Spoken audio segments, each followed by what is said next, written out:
I got the script through my agent, and I read it, and I was so surprised because I know the play Hedda from Ibsen, because I played it myself in Germany for 6 years in the theater, so I knew the play fairly well. And I read it again, and I thought what Nia had done with it was so surprising, and was because she had gender reversed one part, and the one I'm playing, Eileen Løvborg, who is in the play Eilert Løvborg, and to me that changed everything. It was such her being female does so much to Hedda, and you kind of question maybe even more what her motives are and why she does certain things and why she is behaving the way she is. But also it made this whole Løvborg part so much more profound and vulnerable and strong. It was just powerful somehow. So I was like, oh my God, why has no one ever thought about this before? This is brilliant. So we had a talk, and I think we talked for 2 hours about the play and what's new and why she wanted to do Hedda and and at the end of the day, we said, let's do this together. And then I now also when I watch it and while working on it, I said, you can't forget about the play also, it becomes its own thing. You really don't have to be afraid if I don't know the play, I won't understand the film. Not at all. It's its own entity, its own thing. And that's how I approach it then. Let's forget about what the original is. What are we having here in front of us? I was always slightly annoyed by Eilert Løvborg when I played Hedda. I was like, because Hedda is also, she's like poking him the whole time. Do something, what's wrong with you? Don't be so lame, So I had thought about Løvborg while I was Hedda. So I thought, okay, she can't be lame. She can't be. What can I do with this? And it was all in the script basically, because it's a woman, the stakes are so much higher. And she's not coming like Eilert Løvborg to Hedda, bringing some adventurous stories that he might have had with other women into her living room and having a kind of somewhat verbal, exciting affair with her. So she could look up to him, or he could bring something exciting into her somewhat boring life. Here, the two women are kind of equal, and they've lived something together. They've explored their love together, and then there was a certain drama that happened between those. We don't quite know what it was, but it led to the point that Hedda nearly killed Eileen. And so they split up and both changed their way of life. And now they meet again. So that was already the whole starting point of Eileen was a different one from Eilert Løvborg. And she's just, to me, is such a fascinating woman. It made me think a lot of, for example, I was thinking about my mother or women around me that I grew up with who fought for being taken seriously. I think that's Eileen's main concern, that she is brilliant and she is an amazing writer and she has her own mind, but she has to prove it again and again and again, and she has to be witty, and she has to, in this academia world that she's in, to make it in the 50s and to be a gay woman. And so a lot of things were thrown at Eileen from Nia. And also at Hedda, by that matter, at Thea, all of a sudden you have 3 gay women. That was, and I felt it came so naturally. It was really not an issue, not a topic. It's just that's just what it was. But it made the stakes so much higher, and made her so multifaceted and leveled. The pain I could find in Eileen, to overcome that pain, to enter a room with 40 men and hold your ground and actually turn them all around by just telling stories and being witty and brilliant in her way, being some sort of a performer. And then how it all goes downhill and how she catches herself again. And there was just so much in there. I was like, fascinated by it. I do believe her when she says, I am here to find out if I'm still in love with you, because I want to give my all to the other woman that I'm here with. But of course, Eileen knows. I mean, there are these women in the world, or men by that matter, that are just fascinating because you can't quite get a hold of them. But and you know they're not good for you, but you kind of, without them, life is too boring. And I think that's what's going on with Eileen. She just knows there's something in Hedda that Eileen really needs. She brings out something in Eileen, like a bravery or a carelessness, or, you know, that Eileen is actually looking for in herself, I think. And maybe she doesn't quite know how to get to that on her own, or she is afraid of that slightly. But yeah, that's the whole dynamic between these two women.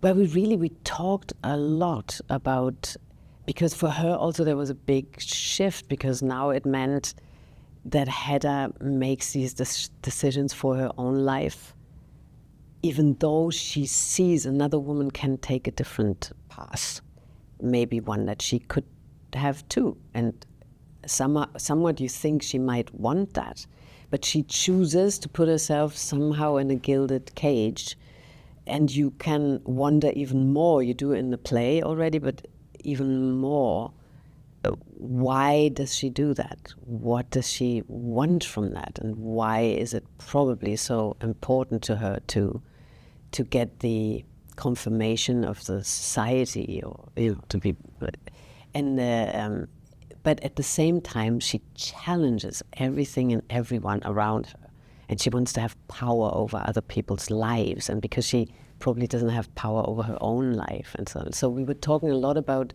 the shifts that brings. It's not so clear for Hedda, with Eileen being a woman, that there is no other choice. Normally in the play it's Hedda, and then all the other characters around her are kind of, I wouldn't say weaker, but it's clearer they won't challenge, other than Thea, I must say. Thea challenges the expectation of society. That was something we talked a lot about.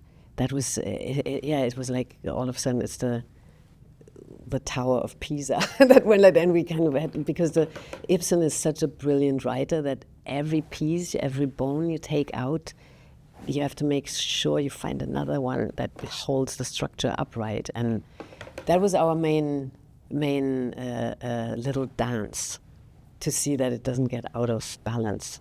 But I think what Nia did quite cleverly is, in the play you talk a lot about the party, but you never see it. There's a lot going on. It's in Hedda's fantasy what this party might have been. She creates her own world within this party, how wonderful it must have been, and all these things. And here we're in it. And she's the one who creates this party, and who's the one who holds the strings in a way, and who plans little seats here and little thing here. And so she's the master of the night in a way. And that is new. And that is to me also opened up a completely new perspective to this whole material. That, and also Eileen Løvborg, being in it. Like, there is no scene where she holds the speech in front of all these men when she's in a very embarrassing situation. And also the whole story with the manuscript is in the play, but the way we could act it out, so to speak, she's really looking for her manuscript in the lake. You never know, does Eileen know Hedda had something to do with this? Or how far would this woman go to, and why? Why does she want to destroy her? And so there was, even though it is the play, it's a completely new take on the material, I would think.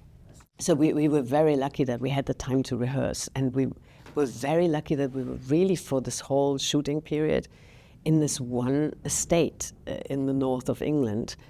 So we could all be there as an ensemble. We could, even when you weren't in the picture, but it was pivotal for everyone who's in frame, that you feel the party going on. We were all there. we could just, so that made a big difference to the performances, I feel. And we could rehearse that. We could go into the bedroom where lots of intimate scenes take place, and then staging the party itself, discussing a lot on the table, reading, and just exploring the material with a lot of freedom, and all of us putting in there what we had thought, in our own mind and at home, and just had the time to explore it. And then also while shooting, it was the same thing, that we could kind of explore it and see what's in there, to look at for every little nuance in this dance between these women. Yeah, it's a thing with being drunk on stage and in film, I think, because it can be also a really annoying thing. Because very quickly you've got, okay, she's drunk. Okay, and now what? So for me it was such a pivotal aspect of my character, that she oppresses the alcoholism, and she comes to this party as a changed person. And I think she also wants to find out, who am I now in these circumstances? With a drink, I knew who I was, but without, she somewhat has to reinvent herself. So it's slightly vulnerable, the positions she's in. So that was something to work on. And then once Hedda makes her drink in a very sneaky way, and she goes for it, there's also a joy in it. But very quickly, of course, she gets too drunk too quickly. And then you have to find the balance again. So I was discussing it with Nia also. I was always checking which level of drunkenness are we, So in moments where it's not so crucial that she has a clear mind, and she lets go a little bit more. And then when the adrenaline kicks in, or when she really has to discuss something with Thea or with Hedda, then you can be less drunk, because it clears up your mind a little bit. So these were the kind of, I was mainly working on the levels of drunkenness, because also I felt, first of all, it's really fun to do. And also the scene with George Tasman, when we're both really, really drunk, was just finding out what the level is, that it doesn't become a caricature, and that it's somehow also a bit sad. It is a bit sad how far Eileen goes with the alcohol. It was hard being in there with her. It was so mean at times also, but also, she's not just a victim of that. But I think she came in there with the best hopes and the best intentions, and I really think that's what I had in mind. What is this manuscript that she has with her?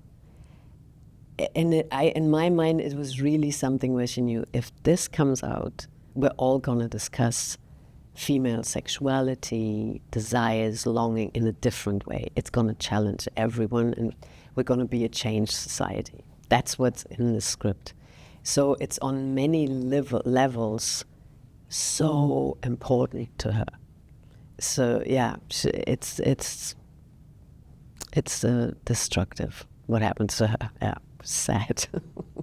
I'm just so, sometimes you go into a film and you read it and you think, this moment would just be so good if we hit it right. If you're on that day really in a good spot, and that the right things happen between the colleagues and the characters and the whole atmosphere of because you can never be sure, but it would be so nice for the story and for the character if this works out, So I think I was the most nervous in a way for the last scene of Eileen.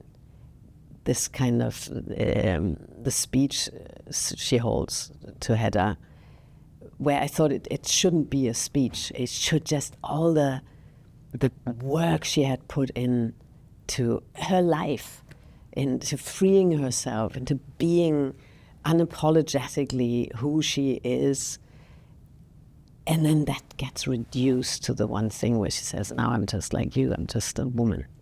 What does that mean? I was just curious to see. I wasn't really afraid, but curious to see if we can hit it together, Tessa and I. But I can't say proudest. I was just like, I think that, there was something in there that I wanted to portray that I hope translates. The great thing about Ibsen is that he leaves you pretty much alone with what you see. So he gives you a lot of little breadcrumbs of what he might mean with it, but you won't understand Hedda. You won't really understand the way we all are. But I think you kind of think about what we want from life, no matter if female, male, or in between. It's, I hope that's what you take from it. Firstly, it's a fun ride. That's one thing. And it's just thought-provoking to watch this woman creating havoc in that night. And you don't quite know, you understand certain aspects of her motives, but not entirely. And you think about why do we become the people that we are? What is the pressure that's being put on us by expectations, by societal expectations, and are we sometimes our own worst enemies because we don't allow ourselves to follow what we really want to do, or who we are, or live the right sexuality, or be surrounded with the people that we really want to be with. And so all these aspects are in there. And and you can have a nice destructive night being part of a party. Yeah. I'm just so lucky, to get offered parts like that where I can dig my teeth into and find all these little nuances in them. I'm incredibly thankful that I can do this.